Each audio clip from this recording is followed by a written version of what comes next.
حضرت لقمان اپنے بچے سے کہتے ہیں یا بنی انہا ان تک مثقال حبۃ من خردل، اے میرے بچے اگر دنیا میں ایک رائی کے دانے کے برابر بھی کوئی چیز ہوگی، اچھی چیز ہو یا بری چیز ہو، انسان کا کوئی گناہ ہو یا انسان کی کوئی نیکی ہو، انہا ان تک مثقال حبۃ من خردل، اے میرے بچے اگر ایک رائی کے دانے کے برابر بھی کوئی چیز ہوگی، فتکن فی صخرۃ، اور وہ کسی پہاڑ کی کسی چٹان کے اندر چھپی ہوئی ہو، او فی السماوات یا آسمانوں کے اندر کہیں ہو، او فی الارض یا زمین کے اندر کہیں ہو، یأتی بہا اللہ، اس رائی کے دانے کے برابر چیز کو بھی اللہ تعالی قیامت کے دن تیرے سامنے لے آئے گا۔ اللہ تعالی اس رائی کے دانے کے برابر چیز بھی اللہ تعالی سے تو چھپا نہیں سکتا ہے، اس سے سیکرٹ نہیں رکھ سکتا ہے، اس سے تو اس کو چھپا نہیں سکتا ہے۔ وہ چٹان میں کہیں چھپا دے، آسمانوں کے اندر کہیں ہو، زمین کے اندر کہیں ہو، قیامت کے دن اللہ تعالیٰ اس کو سامنے لے آئے گا۔ ان اللہ لطیف خبیر، بے شک اللہ تعالیٰ بہت باریک بین ہے، باریک سے باریک چیزوں کو دیکھنے والا ہے اور ہر چیز کی خبر رکھنے والا ہے۔ یہ حضرت لقمان نے اپنے بچے کو نصیحت کی تھی۔ اس میں پیغام کیا ہے؟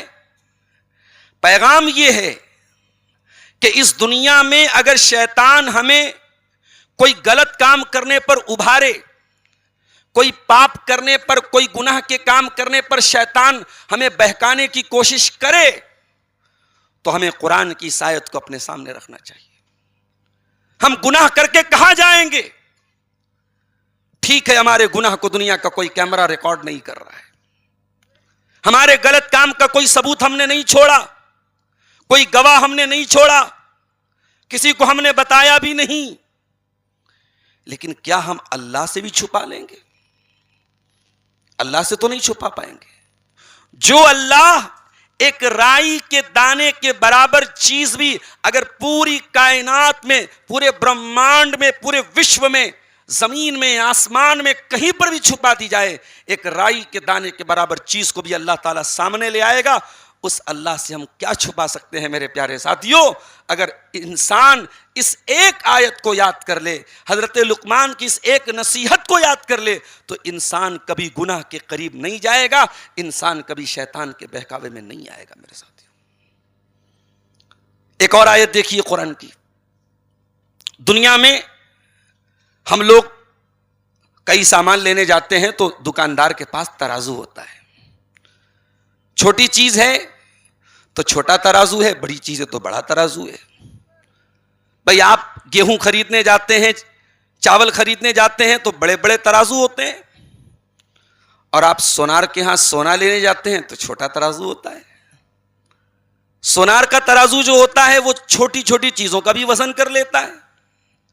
آپ اپنی اہلیہ کو، اپنی بیوی کو لے کے گئے، مشکل حالات آ گئے، پریشانی کے حالات آ گئے، بیوی نے کہا چلو میں اپنی ناک کی جو نتھیا ہے اس کو چل کے بیچ دیتی ہوں۔ بیوی نے ناک کی نتھیا اتاری، آپ سونار کے پاس لے کے گئے، سونار نے ترازو پہ رکھا، بتا دیا بھائی صاحب اس کا اتنا وزن ہے اور اس کی اتنی قیمت ہے۔ سونار کا ترازو چھوٹی چھوٹی چیزوں کا بھی وزن کر لیتا ہے۔ اب ذرا غور کرو میرے بھائیوں، ایک ترازو وہ بھی ہوگا جو قیامت کے دن رکھا جائے گا، اور اس ترازو پر ہمارے گناہوں کو تولا جائے گا، ہماری نیکیوں کو تولا جائے گا، ہم نے جو اچھے کام کیے اس کو بھی تولا جائے گا، ہم نے جو پاپ کیے، جو نافرمانی کی اس کو بھی تولا جائے گا۔ وہ ترازو کیسا ہوگا؟ کیا وہ سونار کے ترازو کی طرح ہوگا؟ سبزی بیچنے والے کے ترازو کی طرح ہوگا؟ دھان بیچنے والے، مکہ بیچنے والے کس کے ترازو کے جیسا ہوگا؟ آئیے قرآن سے پوچھتے ہیں۔ وَنَزَعُ الْمَوَازِينَ الْقِسْطَ لِيَوْمِ الْقِيَامَةِ فَلَا تُظْلَمُ نَفْسٌ شَيْئًا وَإِن كَانَ مِثْقَالَ حَبَّةٍ مِّنْ خَرْدَلٍ أَتَيْنَا بِهَا وَكَفَى بِنَا حَاسِبِينَ۔ قیامت کے دن ہم انصاف کا ترازو رکھیں گے، اور اس ترازو پر کسی کے ساتھ کوئی انیائے نہیں ہوگا، کوئی چوری نہیں ہوگی، کوئی ظلم نہیں ہوگا. دنیا میں آپ دیکھ رہے ہیں ابھی بہار میں الیکشن ہوئے، جو رزلٹ آئے وہ بڑے ان ایکسپیکٹڈ تھے. لوگوں نے امید نہیں کی تھی ایسا رزلٹ آئے گا. بہت سارے لوگوں کو وشواس نہیں ہو رہا ہے کہ ووٹ ڈالا کس کو اور رزلٹ کس کا آیا. اللہ عالم، اللہ زیادہ بہتر جانتا ہے. ہم اس معاملے کی تہ تک ہم نہ جاتے ہیں، نہ ہمارا وہ کوئی کام ہے. وہ جو اس کے ماہرین ہیں اور جن کا وہ کام ہے وہ جا کے اس کو چیک کریں اور جانیں. مگر دنیا میں فراڈ ہوتا ہے، دھوکہ ہوتا ہے، چوری ہوتی ہے. قیامت کے دن کوئی فراڈ نہیں ہوگا. اللہ کے ترازو پر کوئی فراڈ نہیں ہوگا. فلا تظلم نفس شیئا، اللہ کے ترازو پر کسی کے ساتھ کوئی ظلم نہیں ہوگا. وَإِن كَانَ مِثْقَالَ حَبَّةٍ مِّنْ خَرْدَلٍ، اگر تو نے ایک رائی کے دانے کے برابر کوئی عمل کیا ہے، اچھا عمل کیا ہے یا خراب عمل کیا ہے، کوئی نیکی کا کام کیا ہے، کوئی پنیہ کا کام کیا ہے، کوئی تو نے اچھا کام کیا ہے، کوئی تو نے پاپ کیا ہے، اللہ فرماتا ہے اتینا بیہا، ہم تیرے ترازو پر اس کو بھی سامنے لے آئیں گے. وہ ڈسپلے ہو جائے گا، وہ اوپن ہو جائے گا، وہ شو ہو جائے گا. اس بندے نے اس ٹائم اس تاریخ کو اتنے بجے یہ کام کیا تھا، وہ پورے ریکارڈ کے ساتھ ہمارا وہ عمل ہمارے سامنے آ جائے گا. وَكَفَى بِنَا حَاسِبِينَ، اور اللہ کہتا ہے جب ہم حساب لیں گے تو پورا پورا حساب لیں گے. ہم جب حساب لیں گے تو پورا پورا حساب لیں گے. اسی لیے جب اللہ قرآن میں کہتا ہے وَأَمَّا مَنْ أُوتِيَ كِتَابَهُ بِيَمِينِهِ فَأَمَّا مَنْ أُوتِيَ كِتَابَهُ بِيَمِينِهِ فَسَوْفَ يُحَاسَبُ حِسَابًا يَسِيرًا، جس کا نام اعمال ہم اس کے داہنے ہاتھ میں دیں گے، اس کا آسان حساب لیں گے. تو حضرت عائشہ نے پوچھا تھا اللہ کے نبی سے، اے اللہ کے نبی آسان حساب اللہ تعالیٰ کیسے لے گا؟ اللہ تو جب حساب لے گا ایک ایک چیز کا حساب لے گا، تو آسان حساب کا کیا مطلب ہے؟ تو اللہ کے نبی نے فرمایا انما ذالک العرض، آسان حساب کا مطلب یہ ہے کہ اللہ تعالیٰ پوچھ تاچھ نہیں کرے گا. اللہ تعالیٰ بس نظر انداز کر دے گا. اللہ کے سامنے ہمارے پاپ پیش کیے جائیں گے، ہمارے گناہ پیش کیے جائیں گے، ہمارا نام اعمال پیش کیا جائے گا، اور اللہ تعالیٰ نظر انداز کر دے گا، اللہ معاف کر دے گا. یہ ہے آسان حساب. اگر اللہ تعالیٰ پوچھ تاچھ کرے گا تب ہم بچ نہیں سکتے. آسان حساب کا مطلب ہے اللہ پوچھ تاچھ نہیں کرے گا. تو قیامت کے دن کا حساب اتنا خطرناک ہوگا. میرے بھائیوں، آج انسان گناہوں میں لت پت ہے. ہم سب گناہوں میں لت پت ہیں. یہ نمازیں کیوں چھوٹ رہی ہیں؟ کیا یہ گناہ نہیں ہے؟ یہ شرابیں کیوں پی جا رہی ہیں؟ کیا یہ گناہ نہیں ہے؟ یہ زناکاری اور بدکاری کے واقعات کیوں ہو رہے ہیں؟ کیا یہ گناہ نہیں ہے؟ بھائی بھائی کے ساتھ بے ایمانی کیوں کر رہا ہے؟ کیا یہ گناہ نہیں ہے؟ کیا رشوت نہیں کھائی جا رہی ہے؟ کیا حرام نہیں کھایا جا رہا ہے؟ کیا سود اور بیاج نہیں کھایا جا رہا ہے؟ کیا نوجوان سود اور کیا جوا کے چکر میں گرفتار نہیں ہے؟ سٹا میں گرفتار نہیں ہے؟ یہ سارے جو گناہ ہیں، ان گناہوں سے بچا کیسے جائے؟ یہ بہت بڑا سوال ہے. اور آج کے ہمارے خطبہ جمعہ کا ٹاپک یہی ہے، عنوان یہی ہے، وشے یہی ہے کہ ہم گناہوں سے کیسے اپنے دامن کو بچائیں، ہم گناہوں سے کیسے بچیں. اس دنیا میں سب سے پہلا گناہ کس نے کیا تھا؟ ابلیس نے کیا تھا. ابلیس نے کیا گناہ کیا تھا؟ وَإِذْ قُلْنَا لِلْمَلَائِكَةِ اسْجُدُوا لِآدَمَ فَسَجَدُوا إِلَّا إِبْلِيسَ أَبَى وَاسْتَكْبَرَ وَكَانَ مِنَ الْكَافِرِينَ. اللہ نے فرشتوں سے کہا اے فرشتوں آدم کو سجدہ کرو. سارے فرشتوں نے آدم کو سجدہ کیا، ابلیس نے سجدہ نہیں کیا. اے اللہ، ابلیس تو فرشتہ نہیں تھا، تو نے تو فرشتوں سے کہا تھا آدم کو سجدہ کرو. ابلیس تو فرشتہ نہیں تھا، ابلیس تو جن تھا، جنات میں سے تھا وہ.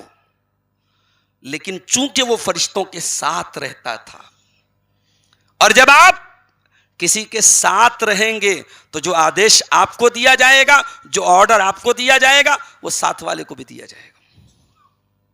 حکم ملا تھا فرشتوں کو، مگر اس حکم میں ابلیس بھی شامل تھا. ابلیس نے سجدہ نہیں کیا، اس نے اللہ کی نافرمانی کی، اس نے گناہ کیا. اب ذرا دیکھیے، ایک تو چوری اوپر سے سینہ زوری. اللہ نے پوچھا ما منعک اللہ تسجد اذ امرتک، اے ابلیس جب میں نے حکم دیا کہ آدم کو سجدہ کر تو نے سجدہ کیوں نہیں کیا؟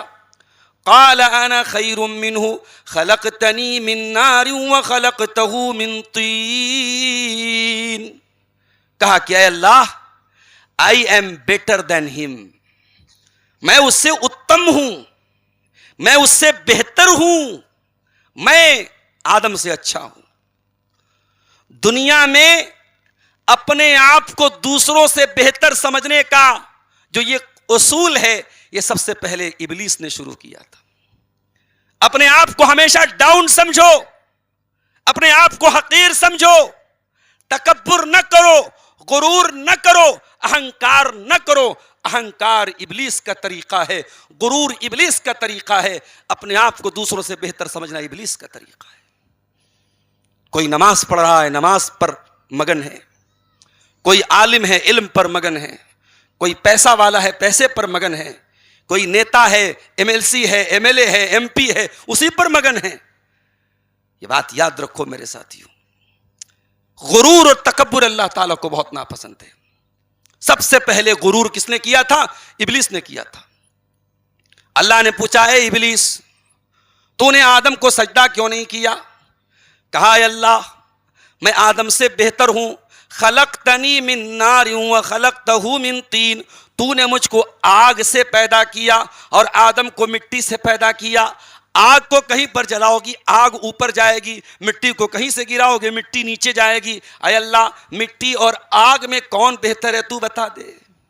اللہ اکبر. دیکھ رہے ہیں ابلیس نے گناہ کیا اور گناہ کر کے اپنی صفائی بھی دے رہا ہے، گناہ کر کے ایکسکیوز بھی پیش کر رہا ہے، گناہ کر کے ڈھیٹائی پیش کر رہا ہے، ڈھیٹائی کر رہا ہے. کیا کہہ رہا ہے؟ میں سجدہ کیوں کروں، میں تو آدم سے بہتر ہوں. پتا یہ چلا اللہ کا آرڈر آ جائے، اللہ کا حکم آ جائے تو اس کے بعد لاجک مت لگاؤ، اس کے بعد بدھی مت لگاؤ، اس کے بعد دماغ مت لگاؤ. اللہ کا جو آرڈر آیا ہے جیسے آیا ہے ویسے پورا کرنا ہے. میں بنارس کا رہنے والا ہوں، آپ کے بہار میں آیا ہوں، سفر میں ہوں. ظہر کی نماز 4 رکعت ہوتی ہے، مجھے 2 پڑھنی ہے. عصر کی نماز 4 رکعت ہوتی ہے، مجھے 2 پڑھنی ہے. عشاء کی نماز 4 رکعت ہوتی ہے، مجھے 2 پڑھنی ہے. مغرب کی رکعت 3 ہوتی ہے، مجھے 3 ہی پڑھنی ہے. لاجک کیا کہہ رہی ہے؟ لاجک کہہ رہی ہے جب 4 والی ہاف ہو گئی تو مغرب اگر ہاف نہیں بھی ہوتی تو کم سے کم 2 ہونی چاہیے تھی. مغرب پوری پڑھنی ہے، 3 پڑھنی ہے. فجر پوری پڑھنی ہے، 2 پڑھنی ہے. شریعت آپ کی لاجک سے نہیں چلتی ہے، شریعت قال اللہ سے چلتی ہے، قال رسول اللہ سے چلتی ہے. جو رب نے کہا، جو رب کے رسول نے کہا، ہمیں وہی ماننا ہے. ابلیس نے لاجک لگایا، ابلیس نے بدھی لگایا، کہا کہ اے اللہ میں آدم کو سجدہ نہیں کروں گا، میں بہتر ہوں آدم سے. نتیجہ کیا نکلا؟ ابلیس ہمیشہ ہمیشہ کے لیے اللہ کی رحمت سے دھتکار دیا گیا، بھگا دیا گیا، جنت سے نکال دیا گیا، اور قیامت تک اب ابلیس پر لعنت برستی رہے گی، اور قیامت کے دن بھی وہ جہنم کی آگ میں جلے گا. ایک ایگزامپل تو میں نے آپ کے سامنے یہ پیش کر دیا. ایک اور ایگزامپل دیکھیے. جب ہمارے باپ آدم کو اللہ نے پیدا کیا، اور آدم کو پیدا کرنے کے بعد جب آدم کو بیوی کی ضرورت محسوس ہوئی، کیونکہ انسان دنیا میں اکیلا نہیں رہ سکتا، اس کا جوڑا ہونا چاہیے. اگر میل ہے تو فیمیل ہونا چاہیے، اگر مرد ہے تو عورت بھی ہونی چاہیے. اگر انسان مرد ہے تو ہی ریکوائرز اے وومین، اس کو ایک عورت کی ضرورت ہے. اس لیے اسلام میں نکاح کا حکم دیا گیا. یہ جتنے گھوم رہے برہمچاری بن کے، صاحب میں شادی نہیں کروں گا، میں نے دنیا کو تیاگ دیا، میں نے عورت کو تیاگ دیا، یہ سب نوٹنکی باز ہیں، سب ڈرامے باز ہیں، سب ڈرامے باز ہیں. یہ دنیا کو دکھاتے ہیں کہ ہمیں عورت کی ضرورت نہیں ہے، لیکن کہتے ہیں نا کہ ہاتھی کے دانت کھانے کے کچھ اور ہوتے ہیں اور دکھانے کے کچھ اور ہوتے ہیں. ارے جب اللہ نے تجھے بنایا ہے، اگر تو مرد ہے تو تجھے عورت کی ضرورت ہے، اور اس لیے اسلام میں نکاح کا سسٹم رکھا گیا، اسلام نے نکاح کا حکم دیا ہے۔ آدم پیدا ہوئے، اللہ نے آدم سے ان کی بیوی حوا کو بنایا، اور آدم اور حوا دونوں جنت میں آرام سے رہ رہے ہیں، اور اللہ نے کھلی چھوٹ دے کے رکھی ہے، جو کھانا ہے کھاؤ، جو پینا ہے پیو۔ وَلَا تَقْرَبَا هَٰذِهِ الشَّجَرَةَ فَتَكُونَا مِنَ الظَّالِمِينَ۔ اللہ نے فرمایا اے آدم، اے حوا، تم جنت میں جو کھانا چاہو کھا سکتے ہو، جو پینا چاہو پی سکتے ہو، بس ایک پیڑ تھا، فرمایا اس پیڑ کے قریب مت جانا ورنہ تم ظالم ہو جاؤ گے۔ اچھا، اللہ نے جب یہ کہا کہ اس پیڑ کے قریب مت جاؤ، تو آدم علیہ السلام نے پلٹ کے یہ نہیں پوچھا کہ اے اللہ، اس پیڑ میں ایسی کیا خطرناک بات ہے، کیا ڈینجرس بات ہے کہ میں اس پیڑ کے قریب مت جاؤں۔ آدم نے کوئی سوال نہیں کیا۔ کیوں کوئی سوال نہیں کیا؟ کیونکہ اگر اللہ نے ایک پیڑ کے قریب جانے سے منع کیا ہے تو ہزاروں پیڑ ایسے ہیں جس پر آرام سے میں جا سکتا ہوں، جس کا پھل توڑ سکتا ہوں، جس کا میوہ کھا سکتا ہوں۔ مجھے کیا دقت ہے؟ اگر اللہ نے ایک پیڑ کے قریب جانے سے منع کیا ہے تو میں نہیں جاؤں گا اس کے قریب۔ اگر اتنی بات ہم اور آپ سمجھ لیں تو بہت سارے حرام کاموں سے ہم بچ جائیں گے۔ آج بہت سارے لوگ بولتے ہیں نا، اسلام میں ہر فائدے کی چیز تو حرام ہے۔ کتنی غلط بات ہے۔ اسلام میں صرف وہی چیز حرام ہے جس میں آپ کے لیے نقصان ہے، ڈینجر ہے، جو جس میں آپ کے لیے۔ اسلام نے آپ کو ویاپار کرنے کا حکم دیا، بزنس کرنے کا حکم دیا۔ آپ بزنس کر کے، ویاپار کرا کے جتنا پیسہ کمانا چاہو کما سکتے ہو۔ اسلام نے کہا جوا مت کھیلو، اسلام نے کہا سٹا مت کھیلو، اسلام نے کہا سود مت کھاؤ، اسلام نے کہا چوری مت کرو، اسلام نے کہا بے ایمانی مت کرو۔ اسلام میں حرام کی لسٹ بتائی گئی، حلال کی کوئی لسٹ نہیں ہے۔ حلال ان لمیٹڈ ہے، حلال کی کوئی سیما نہیں ہے۔ آپ حلال طریقے سے جتنا پیسہ کمانا چاہیں کما سکتے ہیں۔ تو آدم علیہ السلام کو اللہ نے منع کر دیا اس پیڑ کے قریب مت جانا۔ اب ابلیس نے اللہ سے وعدہ کیا تھا کہ میں آدم کو اور ان کی اولاد کو قیامت تک بہکاؤں گا، اور اللہ نے اس کو بہکانے کا پاور بھی دے دیا، اس کو بہکانے کی چھوٹ بھی دے دی۔ اب ابلیس آدم علیہ السلام کے پاس آیا۔ اب یہاں ایک سوال پیدا ہوتا ہے، ابلیس تو جنت سے نکال دیا گیا، اب جنت میں آدم علیہ السلام رہتے ہیں، حضرت حوا جنت میں رہتی ہیں، ابلیس جنت میں کیسے پہنچ گیا؟ جب جنت سے ایک بار نکل گیا تو دوبارہ جنت میں کیسے پہنچ گیا؟ یہ ایک سوال پیدا ہوتا ہے۔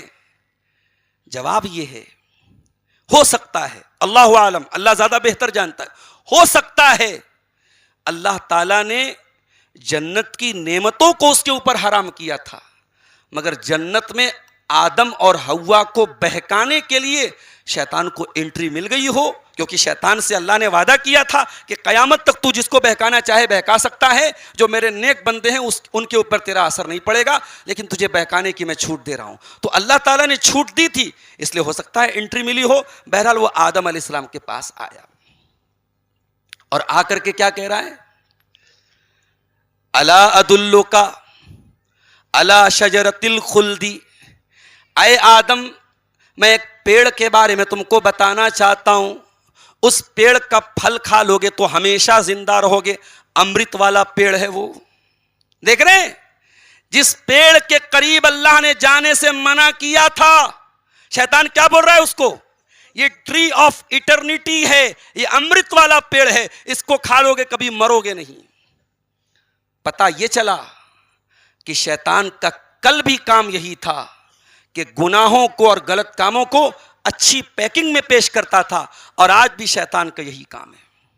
کبھی وہ سود اور بیاج کو منافع کی پیکنگ میں پیش کرتا ہے، کبھی عورت کو بے پردہ کر کے ننگا کر کے فیشن کا نام دیتا ہے، کبھی نوجوان کی داڑھی مڑوا کر کے کہتا ہے تو داڑھی مٹ کر کے زیادہ ہینڈسم لگ رہا ہے، کبھی عورت کے سر سے دوپٹہ اتار کے کہتا ہے تو دوپٹہ اتار کے زیادہ اچھی لگ رہی ہے۔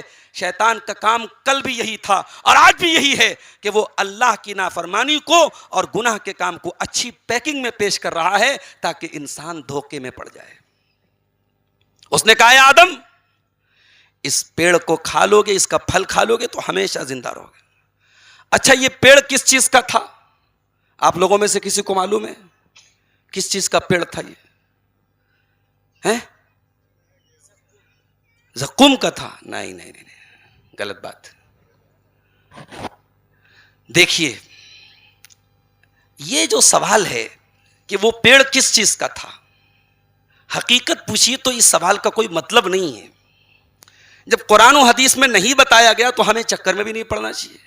بس قرآن میں یہ کہا گیا ایک پیڑ تھا۔ اب بہت سارے لوگ دماغ لگاتے ہیں کس چیز کا پیڑ تھا، کس چیز، ارے بھائی کھانا ہے آپ کو، کہے پوچھ رہے ہو؟ حضرت ابراہیم نخعی کے پاس ایک آدمی آیا، اس نے کہا کہ امام صاحب یہ بتائیے کہ ابلیس کا نام تو بہت آتا ہے قرآن میں، ابلیس کی کوئی بیوی بھی تو رہی ہوگی، ابلیس اکیلا سب کی بیوی ہے تو ابلیس کی بھی بیوی ہوگی، ابلیس کی بیوی کا نام کیا ہے؟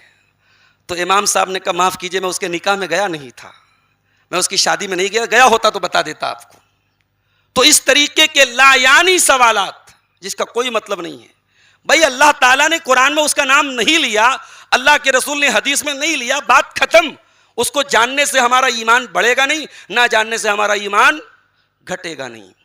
تو شیطان نے کہا کہ اے آدم اس پیڑ کو کھا لو گے تو ہمیشہ زندہ رہو گے۔ اچھا شیطان نے قسم بھی کھایا، وَقَاسَمَهُمَا إِنِّي لَكُمَا لَمِنَ النَّاصِحِينَ، کہا اے آدم اے ہوا میں قسم کھا کے کہتا ہوں میں تمہاری بھلائی چاہتا ہوں۔ ہائے ہائے ہائے، شیطان اور ہماری بھلائی چاہتا ہے؟ مردود ہمارے باپ آدم سے کیا کہہ رہا ہے؟ میں قسم کھا کے کہتا ہوں میں تمہاری بہت بڑا تمہارا خیر خواہ ہوں، میں تمہارا بھلا چاہتا ہوں۔ پتا چلا دنیا میں بہت سارے مکار آپ کے پاس آئیں گے جو یہ دعویٰ کریں گے وہ آپ کی بھلائی چاہتے ہیں، وہ آپ کی بھلائی نہیں چاہتے ہیں، وہ آپ کو ذلیل کرنا چاہتے ہیں۔ ایسے لوگوں سے ہوشیار رہیے گا۔ ابلیس نے قسم کھا کے کہا اے آدم میں قسم کھا کے کہتا ہوں، اے ہوا میں قسم کھا کے کہتا ہوں کہ وہ پیڑ بہت کام کا ہے، اس کو کھا لو گے ہمیشہ رہو گے۔ فَدَلَّاهُمَا بِغُرُورٍ، اس نے دونوں کو بہکا دیا۔ آدم علیہ السلام اس کے جھانسے میں آ گئے، حضرت حوا علیہ السلام اس کے جھانسے میں آ گئیں، دونوں بہک گئے، دونوں اس کی باتوں میں آ گئے۔ فَلَمَّا ذَاقَ الشَّجَرَةَ بَدَتْ لَهُمَا سَوْآتُهُمَا، اور جیسے ہی دونوں نے اس پیڑ کے پھل کو کھایا دونوں کے بدن سے کپڑے اتر گئے۔ پتہ یہ چلا کہ جب آپ کوئی گناہ کریں گے، اللہ کی کوئی نافرمانی کریں گے، آخرت میں جو سزا ملے گی، دنیا میں بھی ضرور اس کا پربھاؤ پڑے گا۔ کبھی آپ کے شریر پر پڑے گا، کبھی آپ کے بچوں پر پڑے گا، کبھی آپ کی روزی روٹی پر پڑے گا، کبھی ایکسیڈنٹ ہو جائے گا، کبھی نقصان ہو جائے گا، کبھی بچے بیمار پڑ جائیں گے، کبھی بیوی نافرمان ہو جائے گی۔ گناہ بہت منحوس ہوتا ہے اور گناہ کا اثر ضرور آپ کے جیون پر، آپ کی زندگی پر پڑے گا۔ آدم اور حوا دونوں کے کپڑے اتر گئے، دونوں ننگے ہو گئے، دونوں کی شرمگاہ نظر آنے لگی۔ اب آدم اور حوا کی جیسے ہی ان کی شرمگاہ نظر آنے لگی تو آج کے دور میں کیا ہو رہا ہے؟ ممبئی چلے جاؤ، گوا چلے جاؤ، سمندر کے کنارے جو علاقے ہیں چلے جاؤ، جوان جوان عورتیں ننگی ہو کر کے سمندر کے کنارے ٹہل رہی ہیں اور دنیا کہتی ہے کہ صاحب یہ تو فیشن ہے، یہ تو ترقی کی علامت ہے، یہ تو پیسے والے لوگ ہیں، بڑے لوگ ہیں، ان کو کپڑا پہننے کی کیا ضرورت ہے؟ یہ ننگے ہو کے سمندر کے کنارے سن بات لے رہے ہیں، سورج کی روشنی کا مزہ لے رہے ہیں۔ ارے مردودو، ارے ننگو، تم آدم کی اولاد کہلانے کے لائق نہیں ہو۔ جو انسان دنیا میں ننگا رہنا پسند کرے، جو عورت ننگی رہنی پسند کرے، وہ یہ بات یاد رکھے اس کے اندر انسانیت مر چکی ہے، اس کے اندر مانوتا مر چکی ہے، وہ آدم اور حوا کی اولاد کہلانے کے لائق نہیں۔ آدم کو اور حوا کو جیسے ہی ان کے بدن کا کپڑا اترا، قرآن کیا کہتا ہے؟ تفیقا یکسفان علیہما من ورق الجنہ، دونوں جنت کے پتوں کو لے کر کے اپنی شرمگاہ کو چھپانے لگے، اپنا ستر چھپانے لگے۔ ایک سیکنڈ کے لیے دونوں کو ننگا رہنا پسند نہیں آیا۔ اللہ اکبر۔ اس کا مطلب کہ ننگا رہنا یہ آدم کا کلچر نہیں ہے، یہ حوا کا کلچر نہیں ہے۔ ننگا رہنا یہ ابلیس کا کلچر ہے۔ جس کو ننگا رہنا پسند ہے وہ یہ بات یاد رکھے، وہ ابلیس کے کلچر پہ عمل کر رہا ہے، وہ آدم اور حوا کے کلچر پہ عمل نہیں کر رہا ہے۔ اللہ نے کہا اے آدم کیا میں نے تم کو منع نہیں کیا تھا؟ اس پیڑ کے پاس جانے سے منع نہیں کیا تھا؟ اور کیا میں نے تم کو بتایا نہیں تھا ان الشیطان لکم عدو مبین، شیطان تمہارا کھلا ہوا دشمن ہے، شیطان کے چکر میں کبھی مت پڑنا؟ میں نے منع کیا تھا یا نہیں کیا تھا؟ اب ذرا غور کرنا میرے بھائیوں، غلطی آدم سے بھی ہوئی اور گناہ ابلیس نے بھی کیا۔ ابلیس نے گناہ کر کے صفائی پیش کی، ایکسکیوز پیش کیا، بہانہ پیش کیا، چوری کر کے سینہ زوری کی، ڈھٹائی کی، مگر آدم اور حوا نے کیا کہا؟ قالا ربنا ظلمنا انفسنا وان لم تغفر لنا وترحمنا لنکونن من الخاسرین۔ کہا ہے ہمارے پروردگار ہم اس بات کا اقرار کرتے ہیں، ہم یہ سویکار کرتے ہیں، ہم یہ ایکسپٹ کرتے ہیں کہ ہم نے بہت بڑی غلطی کر دی، ہم نے اس پیڑ کا پھل کھا کے ہم نے اپنے اوپر ظلم کر لیا، اپنے اوپر اتیاچار کر لیا، اور اے اللہ اگر تو نے ہم کو معاف نہیں کیا، تو نے ہم کو پر رحم نہیں کیا، لَنَكُونَنَّ مِنَ الْخَاسِرِينَ، تو اے اللہ ہم خسارہ اٹھانے والوں میں سے ہو جائیں گے، ہمارا بہت بڑا نقصان ہو جائے گا۔ پتہ یہ چلا اگر آدم کی اولاد ہو، اگر حوا کی اولاد ہو، تو غلطی اگر ہو جائے، گناہ ہو جائے تو جلدی سے توبہ کر لو۔ اگر نماز نہیں پڑھتے ہو اس بات کا انتظار مت کرو کل سے نماز شروع کریں گے۔ ارے کل کس نے دیکھا ہے؟ حیدرآباد سے پوری فیملی عمرہ کرنے جا رہی تھی، ایئرپورٹ پر پہنچ کے انہوں نے فوٹو بھی کھنچوایا تھا۔ ایک فیملی کے 17-18 لوگوں نے ایئرپورٹ پر بیٹھ کے فوٹو کھنچوایا تھا۔ اس میں بوڑھا دادا بھی تھا، اس میں بہو بھی تھی، اس میں بیٹے بھی تھے، چھوٹے چھوٹے بچے بھی تھے۔ مکہ پہنچے، مکہ سے بس سے مدینہ جا رہے تھے، بس میں آرام سے سو رہے تھے، سامنے ڈیزل سے بھری گاڑی آ رہی تھی، بس ڈیزل کی گاڑی سے ٹکرائی، ڈرائیور کود گیا، ڈرائیور کے بغل میں ایک نوجوان بیٹھا تھا وہ بھی کود گیا، اور باقی گاڑی میں جتنے لوگ موجود تھے ڈیزل بھری کار گاڑی سے لڑنے کے بعد وہیں جل کر کے ختم ہو گئے۔ میرے بھائیوں انہوں نے ایک پل کے لیے نہیں سوچا تھا کہ ہم عمرہ کر کے واپس نہیں جا پائیں گے، ہماری ڈیڈ باڈی اسی مکہ کی سرزمین پہ جل کے ختم ہو جائے گی۔ موت کا کوئی بھروسہ نہیں ہے۔ آدمی کیا بھروسہ ہے زندگانی کا، آدمی بلبلا ہے پانی کا۔ میرے بھائیوں اس کے پہلے کہ آپ کی جنازے کی نماز پڑھی جائے آپ نماز پڑھنا شروع کر دو میرے ساتھیوں۔ اگر گناہوں سے بچنا ہے تو انجام یاد رکھو گناہوں کا۔ گناہ بہت خطرناک چیز ہے، یہ گناہ آپ کے چہرے کو کالا کر دیں گے۔ جیسے آدمی بیمار ہوتا ہے چہرے سے پتہ چل جاتا ہے یہ بیمار ہے، کسی کو بخار ہوتا ہے ڈاکٹر چہرہ دیکھ کے بتا دیتا ہے یہ اس کو بخار ہے، کسی کو پیلیا ہوتا ہے ڈاکٹر آنکھ دیکھ کے بتا دیتا ہے اس کو پیلیا ہوا ہے۔ انسان جب گناہ کرتا ہے، حضرت عبداللہ ابن عباس کہتے ہیں کہ گناہوں کا اثر یہ پڑتا ہے انسان کا چہرہ تاریک ہو جاتا ہے، انسان کا چہرہ کالا پڑ جاتا ہے، انسان کے دل میں تاریکی محسوس ہوتی ہے، انسان کے بدن میں کمزوری آتی ہے، انسان کی روزی روٹی تنگ کر دی جاتی ہے، انسان کے بال بچوں پر اس کا اثر پڑتا ہے۔ اللہ کے پیارے نبی فرماتے ہیں ان العبد لا يحرم الرزق بذنب يصيبه، انسان اپنے گناہوں کی وجہ سے اللہ تعالیٰ کی روزی اس کو ملنے والی ہوتی ہے لیکن اللہ تعالیٰ اپنی روزی سے محروم کر دیتا ہے۔ میرے بھائیوں گناہ کرنے کا جب خیال دل میں آئے تو یہ سوچو کہیں اس گناہ کا اثر میرے بچوں پہ نہ پڑ جائے۔ جب کوئی غلط کام کرنے کا خیال دل میں آئے تو یہ سوچو کہیں اس گناہ کا اثر میرے بال بچوں پہ نہ پڑ جائے، میری روزی روٹی پہ نہ پڑ جائے، آپ کی نوکری کہیں نہ چلی جائے، آپ کا کاروبار کہیں نہ بیٹھ جائے، آپ کی دکان کہیں نہ بند ہو جائے۔ گناہوں کا اثر اگر آپ یاد رکھیں گے تو میرے پیارے ساتھیوں آپ آٹومیٹک گناہوں سے بچیں گے۔ گناہوں سے بچنا ہے تو ایک کام اور کیجیے آپ۔ آج کل ہمارے یو پی میں SIR کا فارم بھرا جا رہا ہے، الیکشن کمیشن نے کہا ہے 4 دسمبر تک SIR کا فارم بھر کے جمع کرنا ہے۔ اب بھارت میں رہنا ہے، ہم یہاں کے ناگرک ہیں، الیکشن میں حصہ بھی لینا ہے، ووٹ بھی دینا ہے۔ اب بنارس میں دیکھ رہا ہوں لائن لگی ہے، لوگ BLO کے پاس دوڑ رہے ہیں کہیں ہمارا نام متدادہ سوچی سے کٹ نہ جائے۔ الیکشن کمیشن کا آرڈر ہے تو آپ اس کی اوہیلنا نہیں کرتے ہیں، کیوں؟ ہماری ناگرکتا نہ چلی جائے، ہمارا ووٹ دینے کا ادھیکار نہ چھن جائے. اور میں اس جمعہ کے خطبے کے مادھیم سے چونکہ بات ریکارڈ بھی ہو رہی ہے، جہاں جہاں تک میری بات پہنچ رہی ہے، میں بھارت کے تمام ناگرکوں سے کہنا چاہوں گا کہ اگر آپ کے یہاں SIR کا پروسیس چل رہا ہے تو آپ اس میں بالکل بھی ڈھیلا پن اختیار مت کیجئے، سستی مت اختیار کیجئے. ٹائم دیا جا چکا ہے، 4 دسمبر کے پہلے یہ فارم بھر کے آپ کو جمع کرنا ہے.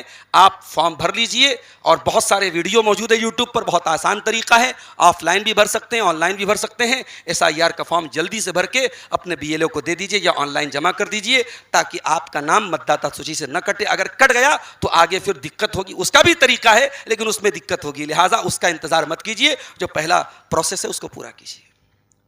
تو جب آپ الیکشن کمشنر کے آرڈر کی اوہیلنا نہیں کرتے، تو جب آپ گناہ کرتے ہیں، جب آپ شراب پیتے ہیں، جب آپ نماز نہیں پڑھتے ہیں، جب آپ سود کھاتے ہیں، جب آپ کوئی گناہ کا کام کرتے ہیں، تو آپ سوچیے آپ کس کے آدیش کی اوہیلنا کر رہے ہیں، کس کی نافرمانی کر رہے ہیں؟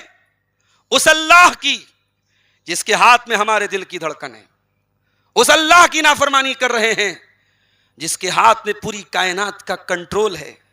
وہ ذرا سی زمین کو ہلا دے تو بھوکمپ آ جاتا ہے، وہ ذرا سا دریا کا پانی بڑھا دے تو سیلاب اور باڑھ آ جاتی ہے، وہ ذرا سی بارش زیادہ کر دے تو لوگ بارش سے مرنے لگتے ہیں، وہ بارش کو روک لے تو کسان آتم ہتیا کرنے لگتا ہے، وہ پیڑ میں پھل اگر سمے سے نہ دے تو کسانوں کا نقصان ہو جاتا ہے.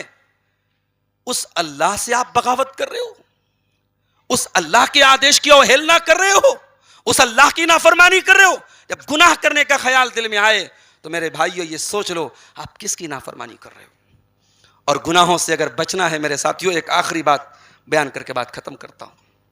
ایک کام ہمیں اور کرنا پڑے گا. اگر گناہوں سے بچنا ہے تو ہمیں یہ دیکھنا پڑے گا کہ ہم کن لوگوں کے ساتھ اٹھتے بیٹھتے ہیں، ہماری سنگت کن لوگوں کے ساتھ ہے. سگریٹ پینے والوں کے ساتھ اٹھو گے بیٹھو گے تو ایک دن تم بھی سگریٹ پینے لگو گے. شراب پینے والوں کے ساتھ اٹھو گے بیٹھو گے کہ تم بھی شراب پینے لگو گے. زنا کاروں اور بدکاروں اور حرام خوروں کے ساتھ بیٹھو گے تو ایک دن ان کے جیسا چال چلن، ان کے جیسا چرتر تمہارا بھی ہو جائے گا. عربی کا ایک شاعر کہتا ہے ان المرء لا تسأل وسل عن قرینہ، انسان کے بارے میں مت پوچھو، انسان کے بارے میں پتہ چلانا ہے تو پتہ لگاؤ اس کے دوست کیسے ہیں، اس کے ساتھ کے رہ لوگ کیسے ہیں، اس کے متر کیسے ہیں، اس کے ساتھ اٹھنے بیٹھنے والے لوگ کیسے ہیں. اس لیے میرے پیارے ساتھیوں، اگر گناہوں سے بچنا ہے نیک لوگوں کی صحبت اختیار کرو. آج جمعہ کا دن ہے، آپ نے سورہ کہف پڑھی ہوگی. سورہ کہف میں اللہ تعالیٰ اپنے نبی سے کہتا ہے وَاصْبِرْ نَفْسَكَ مَعَ الَّذِينَ يَدْعُونَ رَبَّهُمْ بِالْغَدَاةِ وَالْعَشِيِّ. اے میرے نبی ان لوگوں کے ساتھ رہا کیجئے جو اللہ والے ہیں، جو اللہ کو یاد کرتے ہیں. اللہ والوں کے ساتھ اٹھو بیٹھو، اللہ والوں کے ساتھ اپنی دوستی کرو، نمازیوں کے ساتھ رہو، پرہیزگار لوگوں کے ساتھ رہو، اپنی سنگت اور دوستی کو سدھار لو. اللہ سے دعا ہے رب العالمین ہمیں ہر قسم کے گناہوں سے بچنے کی توفیق عطا فرمائے. رب العالمین ہمارے دلوں میں اپنا خوف اور تقوی پیدا فرما دے. رب العالمین ہمیں کہنے سننے سے زیادہ عمل کی توفیق عطا فرمائے. ہم میں سے جو لوگ نماز سے دور ہیں اللہ ان کو نمازی بنا دے، جو ہم میں سے بیمار ہیں اللہ ان کو صحت عطا فرمائے، جو روزگار سے پریشان ہیں اللہ ان کے کاروبار میں برکت نصیب فرمائے. جن کے ماں باپ زندہ ہیں اللہ انہیں اپنے ماں باپ کی خدمت کی توفیق عطا فرمائے.